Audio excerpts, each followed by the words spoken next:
Salut l'équipe, bienvenue dans la planque du joueur. Les gars, aujourd'hui, petite vidéo assez rapide, mine de rien, sans trop de montage, parce que les gars, je viens d'y penser, mais je vous ai pas fait mon pronostic pour le match de l'année, je pense. PSG Arsenal, enfin j'espère que ce sera le match de l'année, parce que pour l'instant, c'était la double confrontation PSG Bayern. Mais les gars, demain soir, 30 mai, 18h, finale de Ligue des Champions, PSG Arsenal. Alors, regardons d'abord la première compo en prédiction qu'on nous met sur OneFootball.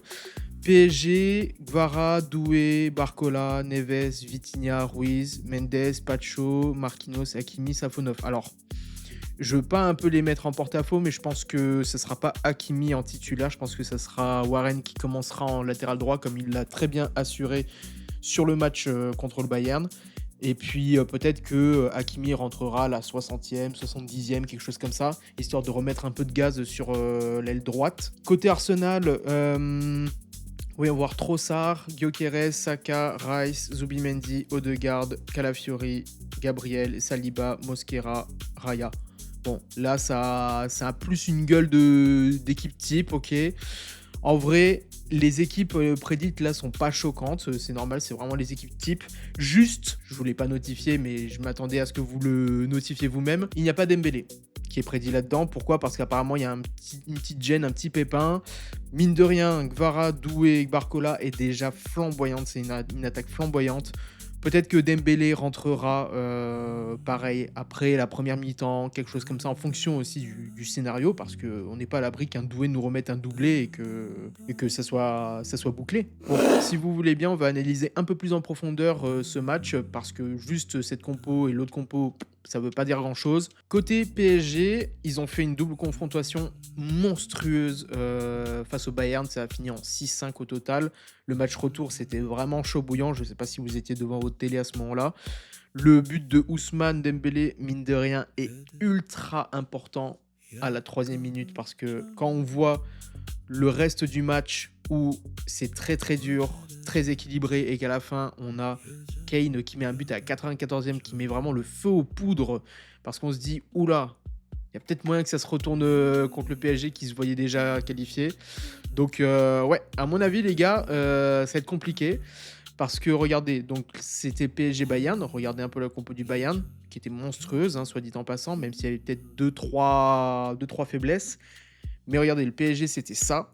Voilà, donc on est à peu près sur la compo qu'on va avoir pour la finale, à 2 choses près tout simplement. Mais à mon avis, je pense que Hakimi va être sur le banc. Côté Arsenal, ils ont fait 2-1 en double confrontation face à Atlético. C'était vraiment peut-être plus musclé, on pourrait dire ça comme ça, sauf que moi j'ai envie de vous dire que pas trop. Je pense que le plus musclé c'était l'autre côté. Ici c'était un peu pour moi juste le bordel. Deux équipes qui vraiment n'arrivaient pas à percer l'une l'autre.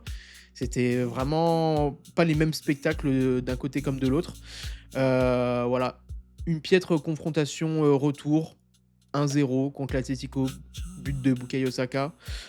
Franchement, là, regardez, pareil, je pense que vous avez vu aussi ça devant de votre télé, à moins que vous soyez endormis, parce que honnêtement, les gars, c'est pas par favoritisme, parce qu'il y a un club français en face ou quoi, mais franchement, Arsenal, c'était pas beau à voir, quoi. Parce qu'après, les gars, quand on regarde le PSG, si on regarde bien les différentes confrontations, bon, déjà, si on prend que la Ligue des Champions, on voit qu'à partir des huitièmes de finale, bon, Chelsea, 5-2, 3-0, bon, ça c'était la débandade. En même temps, Chelsea n'avait pas l'effectif pour affronter un PSG de ce nom-là. Ensuite, PSG-Liverpool 2-0, 2-0. Bon, là, c'était un Liverpool vraiment affaibli, comme vous l'avez vu cette saison, si vous avez suivi la PL. Bon, malgré tout, ils sont qualifiés en Champions League, mais pas à la première place, clairement. Et puis après, ouais, voilà, 5-4, puis un partout. Là, c'était vraiment un gros parcours, mine de rien, parce qu'au final, si on regarde bien, le PSG n'a affronté que des triple A en termes de club dans cette Ligue des Champions. Quand à côté, Arsenal, si vous regardez bien, la Ligue des Champions de Arsenal, bon, et ben Arsenal affronte Leverkusen, ils font 1-1 en huitième de finale, puis ils font 2-0, voilà, sans trop de côté flamboyant. Ensuite, ils font 1-0 contre Sporting de Lisbonne, tout simplement. J'avais plus les mots, les gars. Mais Arsenal, après, au retour, ils font 0-0. Donc tu te qualifies face au Sporting sur un 1-0 au total. Enfin, on parle du Sporting, hein, on parle pas du Bayern.